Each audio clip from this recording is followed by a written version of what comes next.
नमस्कार, मैं राजेंद्र प्रसाद द्विवेदी शिवपुरी से आपके सामने फिर उपस्थित हूँ। कल के एपिसोड में पूज्य गुरुदेव ब्रह्मलीन महात्मा नारायण दास जी महाराज की पुस्तक साधक प्रश्नोत्तर शतक में साधकों के प्रश्नों के जो जवाब दिए गए थे उनमें से कुछ जवाब कल आपको उपलब्ध कराए थे। उसी क्रम में आगे के प्रश्नों के जवाब मैं आपको उपलब्ध करा रहा हूं। साधक ने पूछा कि साधक का परिवार के साथ कैसा व्यवहार होना चाहिए। तो गुरुदेव कहते हैं, साधक जिस परिवार में पैदा हुआ है या परिवार के जिन लोगों का वह पालन पोषण कर रहा है, उनसे दुनिया को दिखाने के लिए वह कहता रहे कि यह मेरा लड़का है या यह मेरी लड़की है, पर अंदर से यह भावना रखे कि ये माँ भगवती के बच्चे हैं, उन्हीं का दिया हुआ सब कुछ है। इनके अंदर भी परमात्मा सत्ता विद्यमान है। माँ भगवती ने ही मुझे इनकी सेवा करने का अवसर प्रदान किया है, अतः सबसे प्रेम पूर्वक व्यवहार करें। अगला प्रश्न है, शांति कैसे प्राप्त हो। प्रत्येक मनुष्य के जीवन में सुख दुख का आना अनिवार्य है। दुख व सुख दोनों ही माँ भगवती की ही देन है। प्रतिकूल स्थिति में कोई ना कोई अच्छाई अवश्य छिपी होती है। पूर्ण शांत वही व्यक्ति रह सकता है जिसे न शांति चाहिए न अशांति। निमित्त बने हुए सेवक की स्थिति ऐसी रहती है कि कर्म सेवक अवश्य करता है, पर करता है किसके लिए? स्वामी के लिए। अतः कर्म के फलस्वरूप आने वाले सुख दुख स्वामी के होंगे, सेवक के नहीं। वस्तुतः शांति का मतलब शांति तथा अशांति दोनों से परे रहने से है।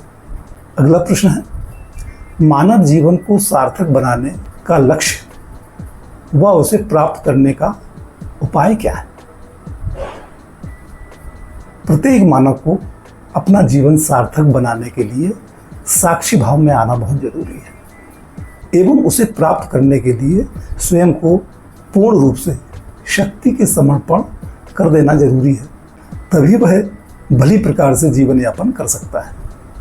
जब वह यह समझ लेगा कि मैं तो कर्म का निमित्त मात्र हूँ, सभी कर्म तो माँ भगवती द्वारा यंत्रवत हो रहे हैं, तो सुख दुख भी सदैव प्रभावहीन होते रहेंगे। अगला प्रश्न है, क्या विचार रोके जा सकते हैं। प्रत्येक मनुष्य के जीवन में विचारों का आना अनिवार्य है। विचार रोके नहीं जा सकते, परंतु यदि साधक चाहे तो कुछ समय तक विचारों से पृथक अवश्य रह सकता है। विचारों से पृथक रहने के लिए साधक को यह सोचना होगा कि मैं अलग हूं, मेरे विचार मुझसे अलग हैं। विचार भी मां भगवती के माध्यम से मेरे अंदर आ रहे हैं और आते रहेंगे। मुझे इनसे कोई मतलब नहीं है, मुझे कोई सरोकार नहीं है, मैं तो सिर्फ निमित्त मात्र हूं। इस प्रकार विचारों में ना उलझने से साधक बहुत कुछ विचारों से परे रह सकता है।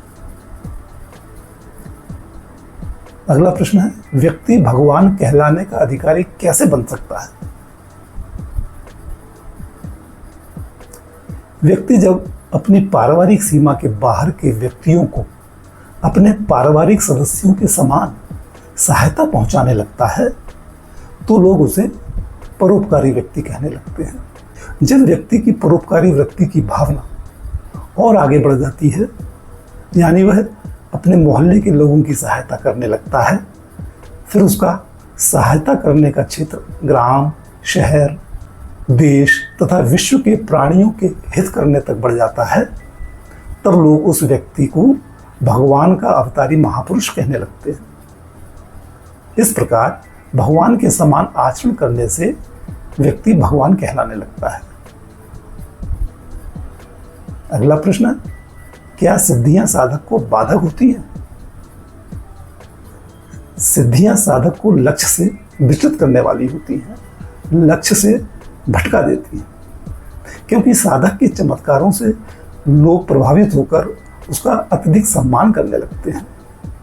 लोग परमात्मा को भूलकर साधक की प्रतिष्ठा बढ़ाने में लग जाते हैं।